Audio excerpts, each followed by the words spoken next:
নানার বাড়িতে যাওয়ার পর নানুমনি আমাদের জন্য এই ধরনের আয়োজন করে থাকেন। দেখতে পাচ্ছেন এখানে আছে একটি পুরো আস্ত মুরগির রোস্ট।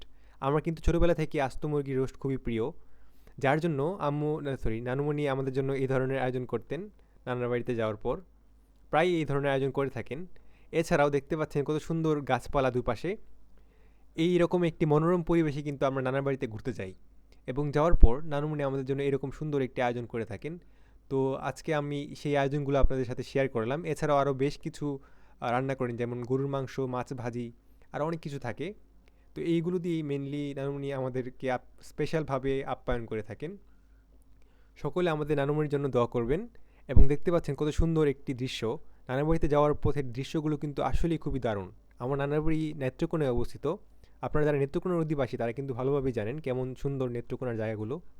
তো ভিউয়ার্স, আজকে এই পর্যন্তই। সকলে ভালো থাকবেন। আল্লাহ হাফেজ।